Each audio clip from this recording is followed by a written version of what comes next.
Welcome, everybody, to our next practice weekly call. We are going to be talking about mastering leadership development with Levi Strauss, Chief Talent Officer, hence why I am dressed today in my favorite Levi's jean jacket. So if you're not in jeans, that is very appropriate business attire for today's next practice weekly call. All right.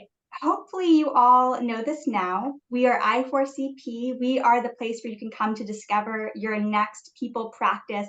We look at the research that looks at the practices of high-performing organizations. So what are you doing with your talent that will impact your bottom line results? And we always get to take a look at what is ahead of the curve and give you some insight. We look at each of these things: revenue growth, market share, profitability, customer satisfaction, when we're thinking about how we are defining high performance. And again, our research focus is really about these two things. What are high performing organizations doing differently? And what are the things that are correlating with market performance that few others are doing? So really those that are ahead of the curve. I see a whole bunch of our members dialed in today. This is just a small visualization of some of the great brands that we have in the I4CP member community. And if you see yourself here or not, keep giving us a shout out on the chat. It's always really nice to see the range of roles and organizations that you all represent on these calls. Some of you may remember me. I used to support these call series way back in the day. It's been amazing to see what Zeta and the I4CP team have done with it. I'm Carrie Bevis, the Managing Director of Communities and Partnership, and I am so delighted to be joined by my two colleagues. We have Kevin Osborne, Senior Director of Membership Development. Hey, Kevin. Hey, good morning, Carrie. Good morning, everyone. And I also have here Eric Davis, our Creative Director and Senior Editor at I4CP. Thank you, Carrie. Hi, everyone. Hey, so you're going to hear from all of us, and we will definitely get to any questions or comments that you have in the chat. So please keep them coming. We'd love to weave them into our conversation. Just a quick note about what is coming up in the future weeks. Later this month, we are going to hear from Roz, the Chief Talent Officer at Thrivent. She is also one of our exchange member leads and is a fantastic mind. So please join that. And then you're going to get to hear from some of our very own Tom Stone and John Sutton early in December.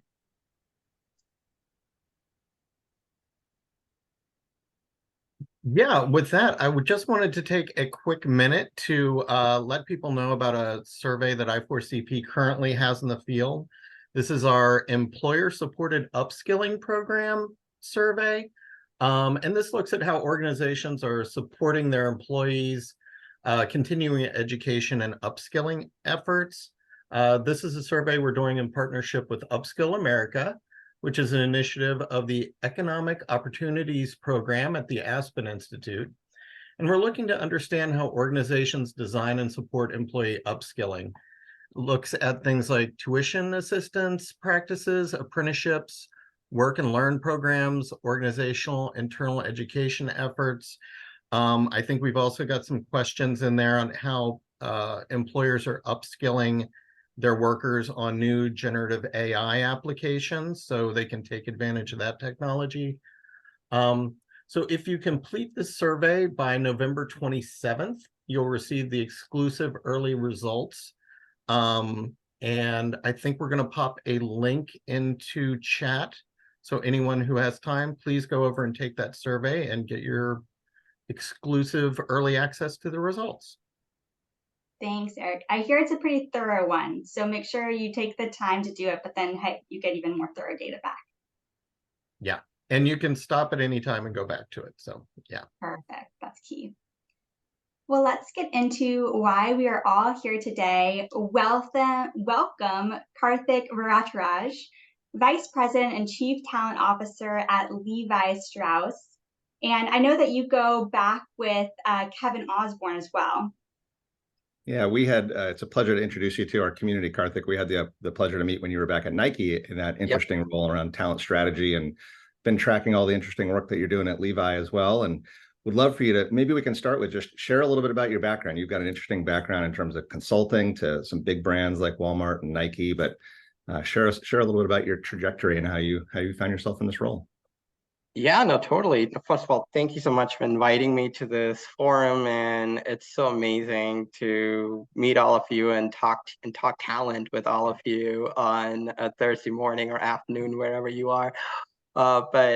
Yeah, honestly, I sort of stumbled into this career. If you go to the next slide, I could talk a little bit more about my, career path and journey. And I like to talk about myself in three levels. And part of it is also because I like to, when I talk about myself, I also talk about, what makes me me, which includes, my life circumstances, my family, all of which have really contributed and given me a strong sense of grounding and identity about who I am as a talent leader. So let's start with career. So yes, as Kevin alluded to, I started actually my career in management consulting with Deloitte.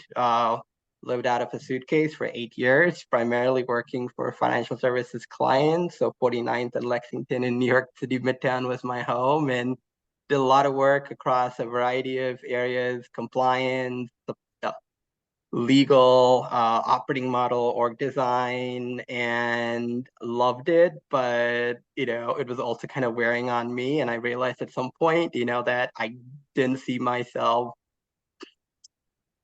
ending my career in consulting. And I just stumbled into Walmart. I was actually I was on the second string bench, pulled into the Walmart account because the primary consultant was actually sick. So I came in to re-engineer the performance management program. It was a 6-week stint.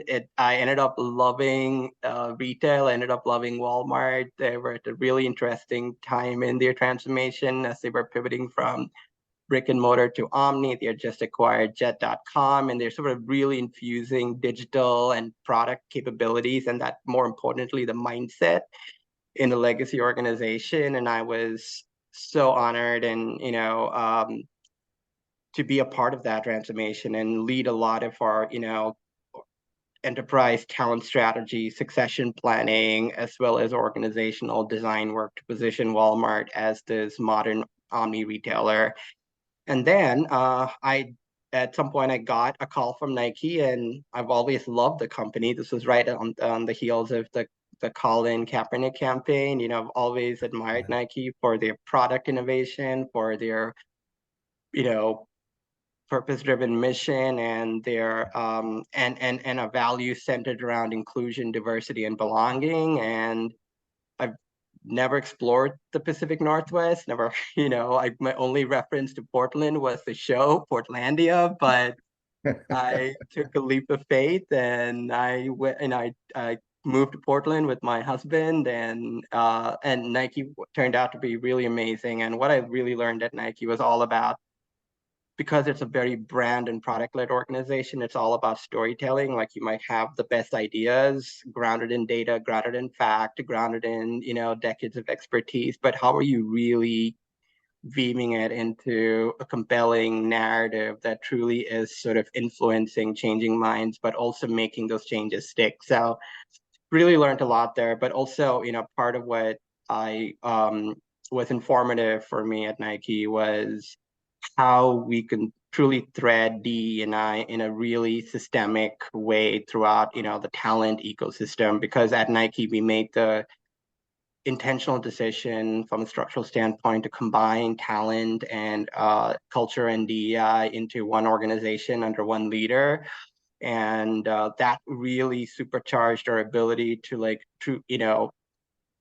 be very intentional and methodical about how we were infusing, inclusion and equity into our talent initiatives and programs, all the way from hire, learning and development to talent review and succession planning and employee engagement. So that was really, really, formative for me there. And then I got the call in 2021 to join Levi's. It was, again, a brand I've always admired, very values driven, very purpose driven. And I had the opportunity to take on the lead role as the head of talent, overseeing all aspects of the talent value chain from hire from talent acquisition, executive recruiting, performance, career succession, and the ability to sort of be in the driver's seat, to sort of be very strategic about how we pull these levers to drive, strategic and forward-looking talent agenda was very exciting to me. And to do it in a company that I truly admire was also made it all the more enticing. So, I've been there now about a little over, 2 years and 4 months. It's been an amazing journey. It's been a lot of change. It's one of the things I love about retail. It's just, it's change is constant, and there's so much disruption and dynamism, and just also, a need for more, adaptiveness to changing customer and consumer demands and needs. So, and Levi's is at the heart of all of that, and also, the heart of, culture and how we define and are part of, the cultural narrative through our products, our stories, and also, our mission and values. So really good. And on the personal front, I'm not going to spend a lot of time on this, but just so you know, I think I saw someone say "Go Blue" here. Yes, go blue. That was my first foray into America. Actually, I was born in the Middle East, been a world citizen, spent 18 years living around the world, including the UK. Came to America for grad school. Went to business school at Michigan. Totally drank the Kool-Aid and bleed blue. A full-throated Wolverines fan. Moved to Chicago. It's where I met my husband. We spent 14 years there, and I still consider Chicago home. And 2018, the photo you see on the right is when I became a US citizen, and that was another really pivotal life moment for me. And then on the right, you see all my family, my husband, and we love to travel. In fact, we used to travel a lot before, we became parents. And in 2021, we were blessed with our daughter, Aaliyah, who is actually, she's a lot older than the picture suggests. She's like almost 3. But, she has also been such an amazing part of our lives. And I've learned so much about empathy, caring, and selflessness from being a parent. So that's a little bit about me. Parenting is quite the journey, that's for sure. And is that a cat and a dog that are actually getting along together Oh, in the they're bottom both right dogs, picture? actually. Oh, But they're I both wouldn't, dogs. I wouldn't Okay. fault you. My old dog, the Boston Terrier, looks like a cat, and she does have cat-like tendencies. So, I want to ask you one more kind of personal question before we get into learning a little bit more about Levi's. You had an amazing song choice that we all heard at the top of the hour, "Break My Soul" by Beyonce. Why that one? first of all, I mean, I love Beyonce. I've always, followed her career, ever since, she was a Destiny's Child. Always loved her. But the song particularly resonated for me because I draw inspiration from the 2 core messages of the song. It's all about resilience and, demonstrating resilience in the face of, challenges and adversity and, discrimination. And also it's about celebrating joy. It's about, celebrating everything that,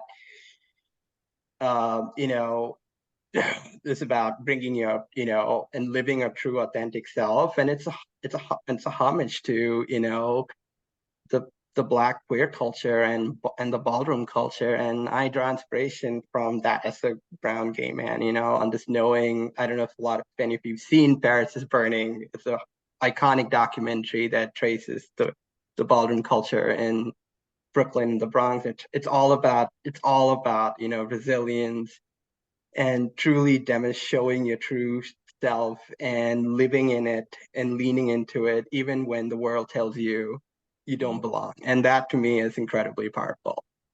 And Beyonce did such an amazing justice to that movement and that culture.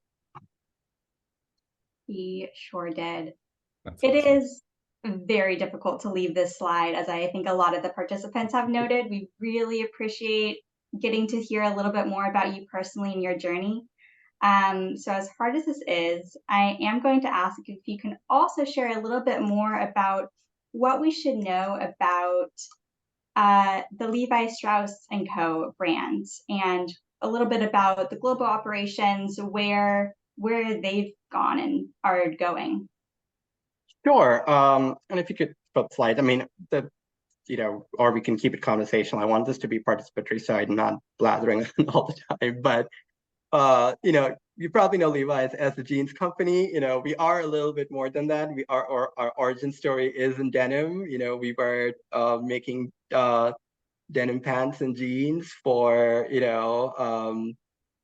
pioneers and frontier people, and folks who were seeking their fortunes in the West. And that's kind of how we started. It was started by a Jewish immigrant who came to San Francisco, and today we are 170 years old, and we have truly evolved into a lifestyle apparel company beyond just denim.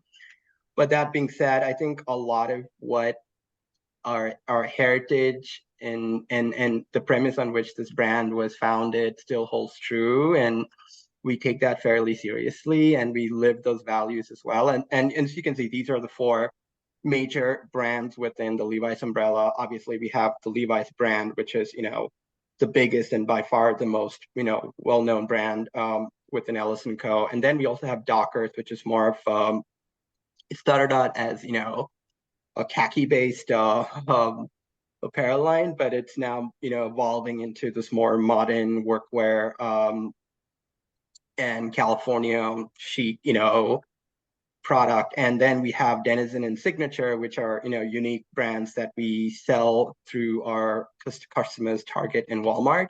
And then we recently in 2021 acquired an athleisure brand called Beyond Yoga, which is based in LA but caters in the premium athleisure category. And it's very similar to what a Lululemon or Athleta sell in terms of just athletic wear and performance gear. So that sort of is the ecosystem of our brands. But I think more importantly, what really anchors our story is our focus on our values. It's the power of empathy, courage, authenticity, and integrity. And we don't just say these values, and it's not just a statement on a shelf. It's actually something that we really, really live by, and it's truly the backbone of our success. And it's also the reason behind why beyond just our commercial success and our great brand awareness and strength, it's also the undergirding to why Levi's as a company takes and champions a lot of issues that impact our communities and our employees. And we've taken some pretty bold stances. In fact, we take pride in calling ourselves the company of first. We've been a company of first in a lot of things. The first company to offer same-sex partner benefits, the first company to actually integrate our factories before, in the American South, before it became law, the first company to actually have a worldwide, workforce policy of conduct for that applied to all of our suppliers. So I could go on and on, but I think what fundamentally wanted to convey is that we are a extremely purpose-driven company, so much so that it's deeply ingrained in the behaviors that we set as expectations for all our employees. We hire to them, we develop our employees to them, and we also are very intentional about pulling that into succession planning. So even recently with our CEO succession, with Michelle Goss coming in, we did look at purpose and alignment to our values as a critical criteria in how we look for our next CEO. So it's pretty important to us. I'm so glad that we started this conversation hearing about your personal story, because I know you said you were drawn to Levi Strauss because of its principles, and now we can really see you and your background reflected through empathy, integrity, originality, courage. And I think there are so many organizations out there that say we are purpose driven. So I appreciate you sharing some examples that really back it up and show how Levi's has done that throughout the decades. And Karthik, I just want to point out like how much I have loved listening to you, because it so validates some of the research we've done here at I4CP, especially our culture fitness research. Like one of the main findings we got from that is that clearly communicating organizational values to employees and making sure that leaders own those values and that you interweave them through everything you do, how important that is to culture and how much it really bridges that gap of trust between employers and employees. So like I said, this is just really inspiring to see how Levi's is living that. No, thank you. I mean, it's hardwired in our DNA. And also for a company that's based in the Silicon Valley, where there's so much competition for talent, it is our towering strength and differentiator. And this is why employees are drawn to Levi's. This is why they want to stay at Levi's. It's because they know they're part of, something bigger than ourselves and are part of a company that uses its size and collective voice to advocate for issues that matter to them. And I think that's been incredibly powerful, and it's created a true sense of belonging in this company for our employees, and which is and that to us is like the secret sauce to our employee engagement and retention story. Karthik, Yeah. you joined the company at such an interesting time in 2021, and just in the last few years, we've seen this whole idea of principles and companies taking positions on issues of the day become so more commonplace. But can you speak a little bit about the way that you guys are thinking about applying these principles in this kind of polarized environment that we're in today? Yeah. So, and again, my chief diversity, equity, and inclusion officer can speak more eloquently to how we are applying this, especially in today's very polarized and fraught world. But I think at the end of the day, it comes down to authenticity and credibility. We've taken some intentional and bold stances on issues that matter to us because they matter to our employees, and it matters to the communities and we operate in and the consumers we serve. That has also engendered a strong level of brand loyalty and employee loyalty, through, the issues that we've been pretty vocal about. Plus, beyond which, we are also very intentional about standing up on issues where we have a leg to stand on. So the credibility matters, and we feel like unless we've actually done something about it or, have made an impact on something, like, we don't, just take a stance on something for the sake of performative virtue signaling. It truly is, it goes back to, our founding principles and, this underpinning that, we need to use our collective and individual voices to make the world a better place and leave an impact as a company. Yeah, I love how this slide tees up that it's not new for you guys. This is in your DNA, and you've been thinking that way for some time. Thank you. Yeah. And I've seen Levi's rubric for what they go through when they're deciding whether to take a stand on an issue and how they want to put that out into the community. And it's pretty rigorous and goes through a lot of people before you make the decision to do it. So it's really great that you just have the organizational backing to be able to put that out there like that. So absolutely. And it starts with our CEO, and it starts with our board. It starts with our, the founding family, who are all behind this. So they lead by example. So that makes it fairly easy for others to follow and role model them. Yeah.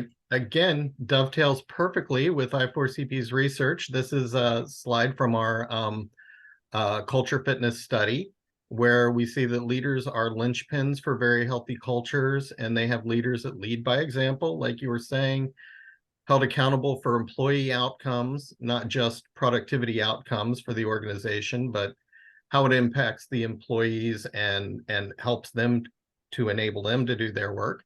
They regularly communicate those values and address poor behavior immediately. So I think we'll hear a little bit more as we go through this about how you operationalize that at Levi's. So Yeah, I want us to take a quick look at this before we pivot into some of your work around moral leadership and helping us explain what that means. Absolutely. I think one of the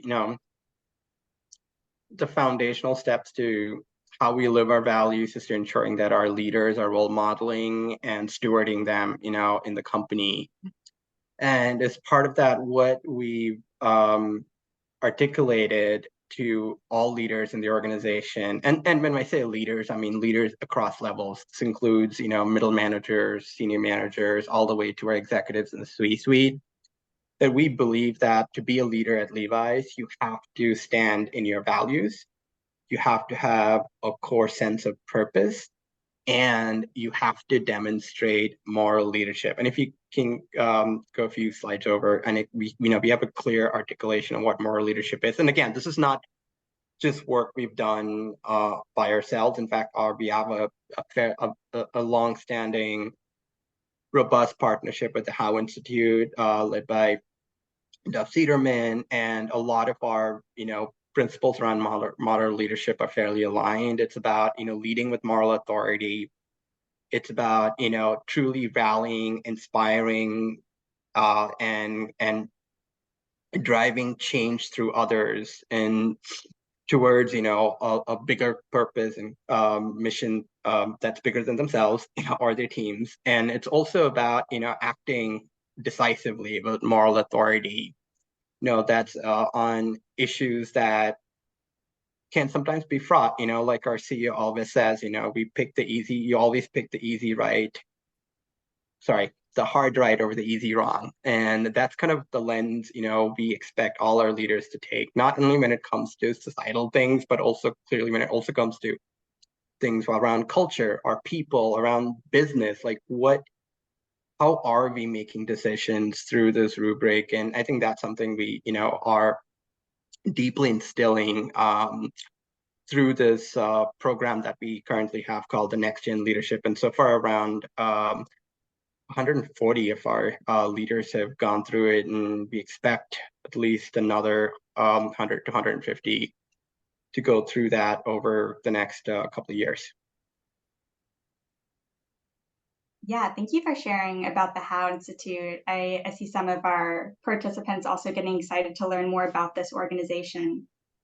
You had shared examples of how Levi Strauss has showed up in the world and setting the tone. What would be some examples of leaders setting that tone and illustrating these values internally?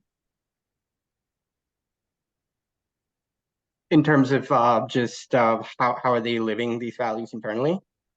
Yeah, like how are they role modeling these behaviors for the rest of the organization? Yeah, absolutely. So for the last couple of years, a lot of our focus internally from a culture standpoint has been around, how do we sort of open the aperture? It's not just around diversity, equity, and inclusion, and truly talk about, belonging as sort of the underlying,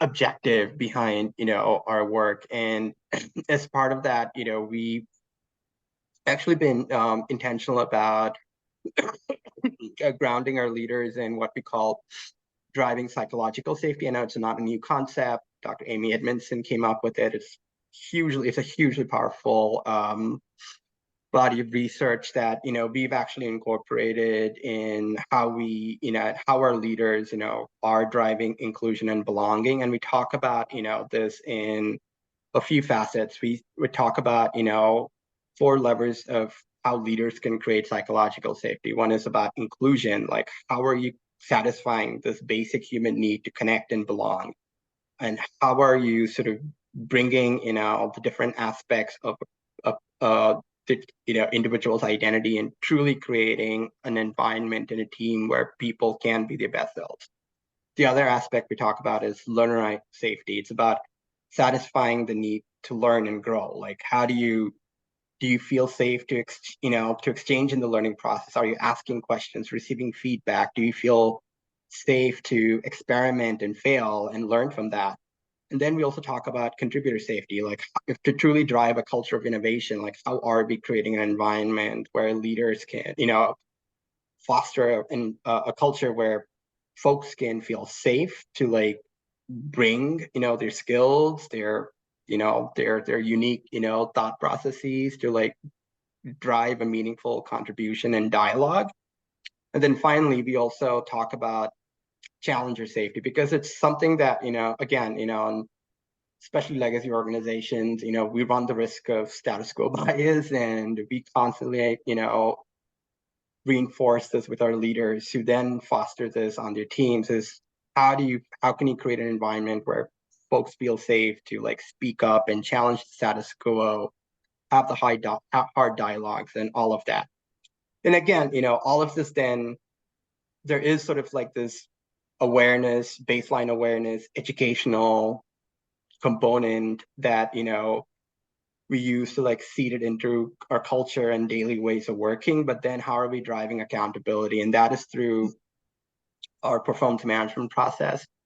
And what we have really leaned in this past year are a couple of things. One is like we've actually immersed all of our people managers in what we call in manager capability education, tied to like concepts like psychological safety, core manager expectations around, being a coach, feedback and performance, and all of this then, is reflected in, upward feedback on managers in the performance management process. And we actually use technology to drive upward feedback at scale to all 21,000 of our employees, and our managers get a lot of helpful insights. And it's not something we just do, at the end of the year. It's something we do on a quarterly basis. So managers have that continuous set of insights that they can use to track, gauge, and learn on how they're doing and where can they lean in more to support their teams.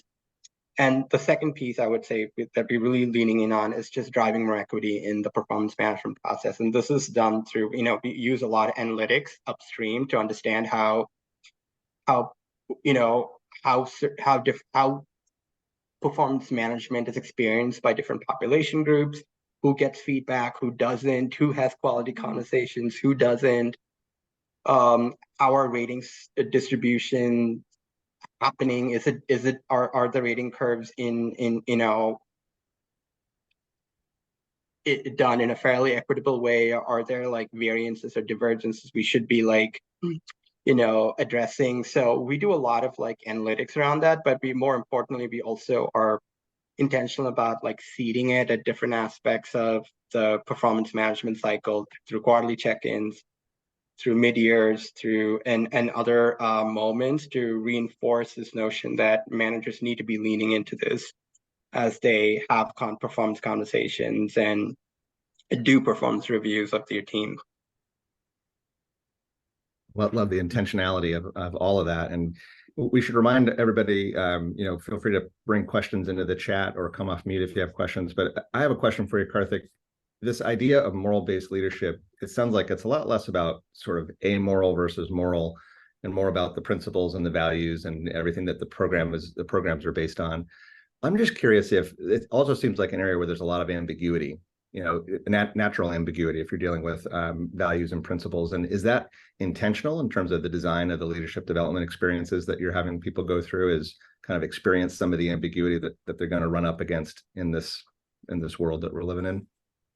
Yeah, no, absolutely. I think it's not just, about, here's a set of frameworks, go use it. We actually have, our leadership programming actually centers this whole concept of leaning into the discomfort, and also, but also, paired with, building a deeper level of self-awareness, like what is your role in it? What are some of the biases that you bring into this? And then as part of every leadership program we have in our company, we always embed a 360.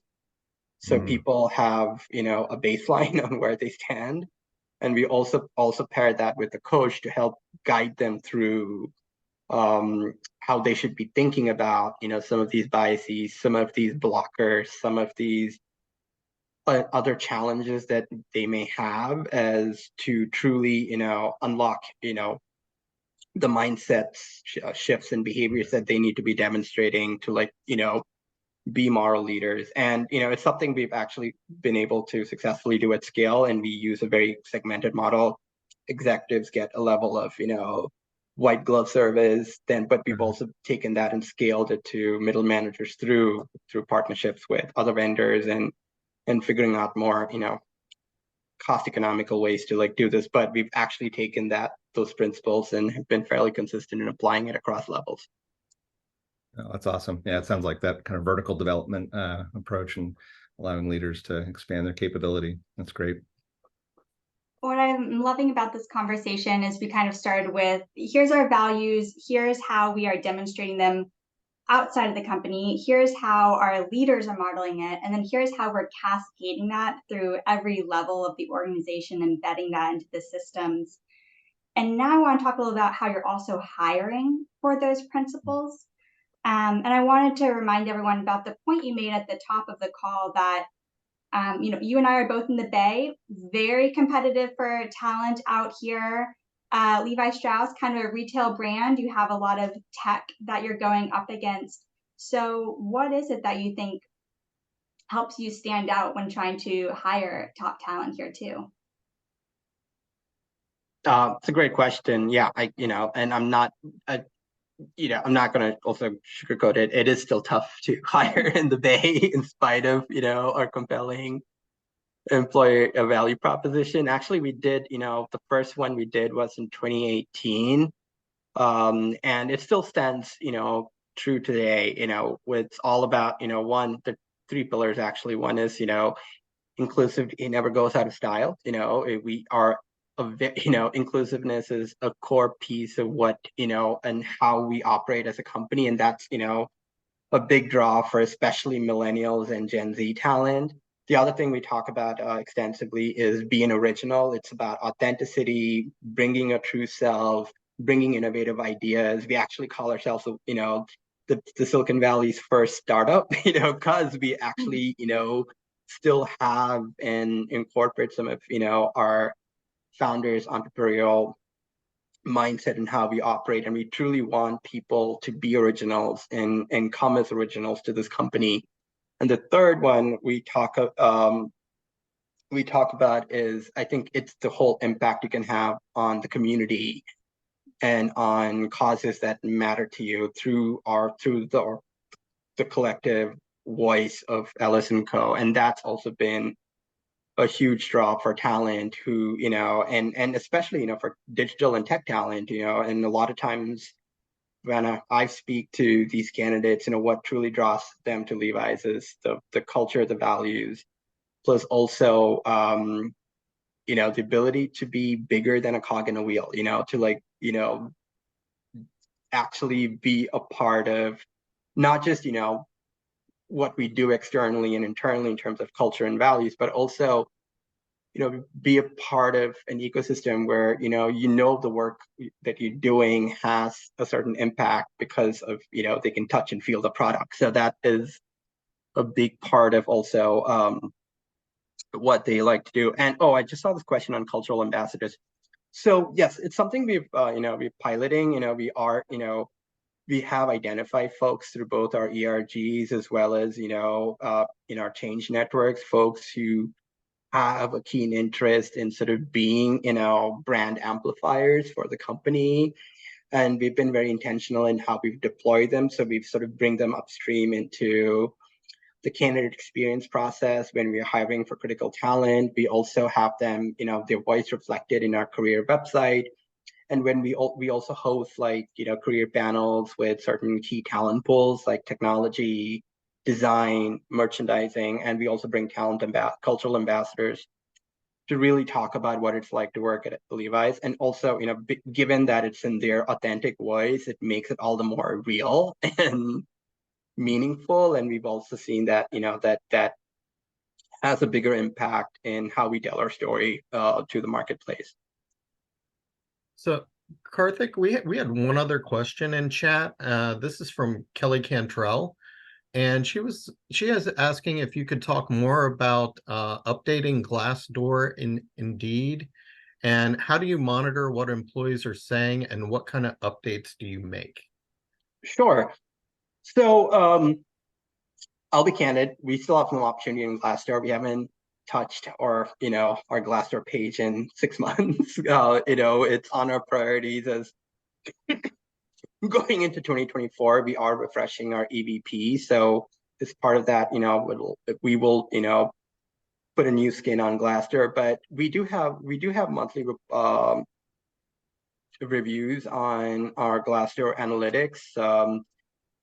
And from the account team at Indeed, and we look at job impressions. We look at where is there intensity of feedback from both candidates as well as our employees. And because of how diverse and complex our workforce is, we do look at the sentiment by employee segments. So, and the majority of our Glassdoor comments are actually from retail employees, because we have about 14,000 of them, and they are the by far the biggest part of our workforce. So, and then we use that to really tailor aspects of our employee experience where there could be friction. And the majority of what we've been hearing consistently is the ease of application and the ease of finding a job at Levi's, because we still use a fairly standard ATS across our different talent pools, which is not ideal, and that's another opportunity for us. But we take Glassdoor comments fairly seriously to really think through like what can we adapt and enhance across our talent value chain. Well, there's some appreciation of the candor there on that, Karthik, in the chat as well. And another question that came in from Mara about outside of your on-site retail staff, do you have any sort of remote hybrid employees in terms of the corporate staff? And if so, how do you maintain the cultural continuity in that remote context? Sure. Yeah. No, we actually do have a fairly significant remote work employee presence. We in 2021, like every other company, we were also sort of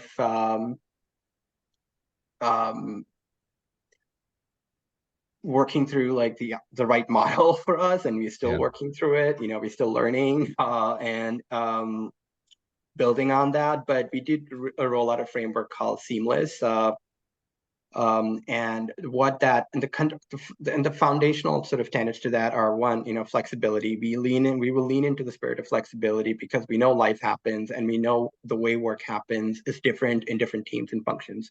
So we cannot have a one size fits all approach. Two, we firmly believe we don't believe in like a top down mandate. We're not policing RTO. We did roll out a 3 days back to the work policy guidelines in this May, but we also are expecting our leaders to again embrace the spirit of flexibility, and we know that they know best how work gets done on their teams, and we expect them to set like agreements with their team members on days to come in, how to collaborate, how do we do meetings the right way, and then we also support them with tools and trainings and on how they can put this into practice. And we also do we also been very intentional about being inclusive in how we bring our remote employees into a culture. I'll give you one example. We do a monthly town hall called Chips and Beer with our CEO Chip, and again, part of our employee value propositions, our employees have a huge voice in the company, and they ask all sorts of questions, from business to personal, and our CEO fields it with his leadership team. And what we've done in the past few months is like, for every question that we take in the room, we also take one coming in from Zoom, and that has really also helped bring in some of the remote employees and their voice into the conversations that impact our culture and experience. I love that while you have like what we maybe call a structured hybrid approach, there's just a lot of flexibility built around it and intentionality about how you're including people in a virtual context that aligns very well with all the research that we've conducted on that. I think there's another question about succession planning, right? I think do we have some slides about that, or do you want to just speak to the question around how you're thinking about succession planning and leadership development, more of the how? Oh, the how, yeah, and this is actually one of the biggest sort of bodies of work we kicked off since I got in. I came in right at the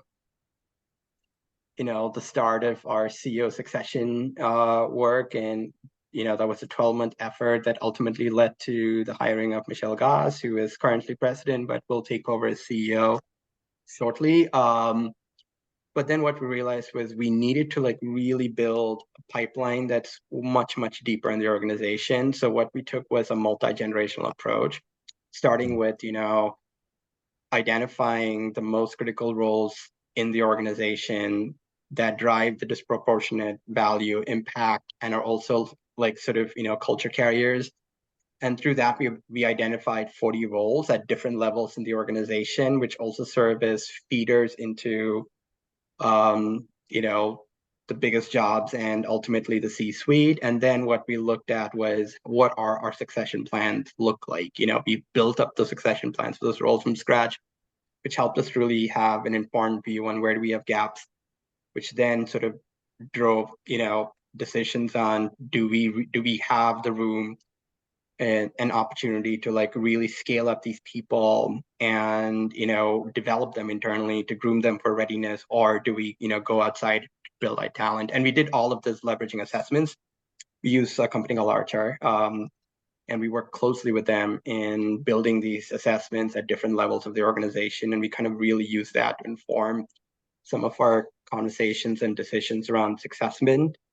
And then what we have supplemented that is with a very tiered, what we call our accelerator programs, knowing that we need to build talent much, much deeper in the organization. So starting with managers and senior managers, we have a program called Rise. And then for directors and senior directors, we have a program called Lead. And then we use like one-on-one executive coaching and individualist immersions for our top of the house talent that we pegged for the C-suite succession. But through all these programs, there is like a common thread. They're all anchored in leadership competencies that are necessary for the future of the company. It's also anchored in, as I mentioned, the deep baseline awareness. So a lot of just work on self-reflection, self-awareness, and also coaching as a critical component. But also we've interspersed that with an experiential element. So every participant going through these programs need to are part of a business challenge or an experiential development component where their skills, experiences, leadership is tested, and through that discomfort they learn and are able to stretch themselves further to build the mindset required to be an enterprise leader and wear the big hat. So that's sort of like the broad our broad contours of our accelerator programs. And then what we've identified is to truly drive equity and representation at leadership ranks, we needed to create something unique for our women and our BIPOC talent. And these programs are not mutually exclusive. Like what we've done is we've actually bolted it on to our broad-based programs, recognizing some of the unique experiences and challenges that these populations face in the workplace, and a lot of the focus on that is around instilling career efficacy, driving executive exposure and networking, as well as ensuring that we're very intentional with pairing them up with executive sponsors. Awesome. So Great illustration of it. Yeah, go ahead, Eric. Oh, I was just going to say, we're getting several questions popping into chat based on what you've been sharing here. So I just for Katie Belviso. She was asking, what was the assessment company that you Oh, used? it's RHR. Okay. And I don't know if we can put a link to that in chat. And then Andrew O'Connor was asking, this is super helpful. Can you shed light on how you define high performance and what criteria you use to identify folks for each of these programs? I'm sorry, could you repeat the question again? Can you shed light on how you define high performance and what criteria you use to identify the folks for each of these programs?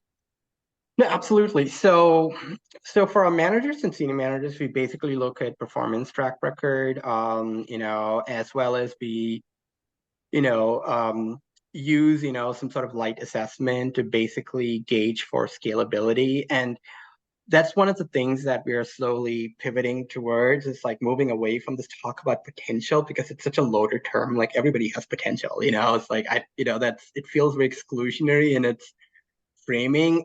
But what we really look at is scalability, provided that everyone, these individuals have a good performance track record, are in good standing. We then use, a more insights-driven approach and experience, and also, a complete history of their experience, skills, and career paths to understand, like, does this person, where does this person fall on the scalability spectrum? Do they demonstrate the behavior traits, mindsets to like go all the way, to the top of the house, or is there sort of some, or are they happy being where they're at and should be more, aligned to, a specialized or an expert track in a specific function or field. So we use a lot of assessments to kind of gauge where people are on the spectrum, and then use, manager conversations as well as conversations with individual, because they have agency too. It's about their career aspirations, their mobility, and where they are in their lives that also comes into play. And we use all of that to holistically inform, what tracks folks should be on, and then develop them to that. But obviously knowing that things change, life happens, folks aspirations change, and then, but we do use a consistent framework to ensure that, we are aligning, all of this to specific programs, specific succession plans, and specific, developmental actions.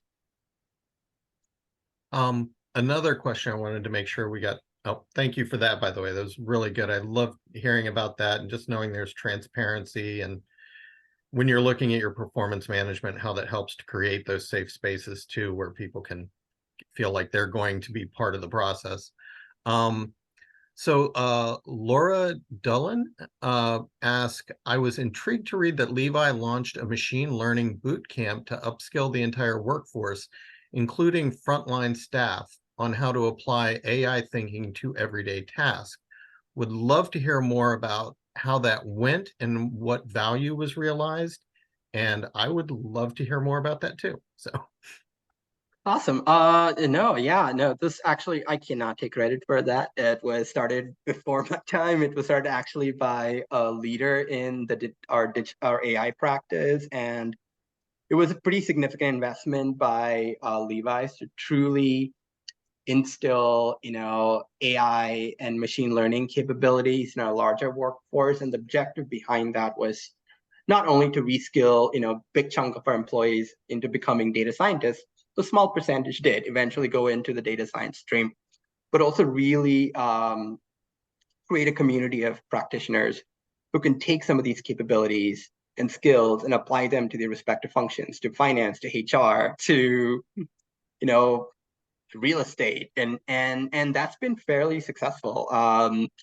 We did have to like scale it back a little, in the past year, just, because as we're taking a step back to rethink our enterprise reskilling and upskilling approach, think about, okay, what is our true North Star, and what are these programs truly serving? So, so we kind of rethinking that a bit before we sort of launch the next cohort. But, these it's been pretty impactful though. And our employees have responded really positively to that. Gary, I know we're getting closer to the top of the hour. I don't know how much we want to introduce at this point. Mhm. Yeah, let me actually turn that question back to you, Karthik, because you shared so much great content, and I'm sure we could keep going with the questions. Is there anything else that you really want this audience to know about from your talent strategy? Oh, my audience. Oh, well, I mean, I guess all of you have a version of this. I'm not claiming that this is anything revolutionary or net new. So this builds upon a lot of seminal thinking from other, leaders and practitioners in this space.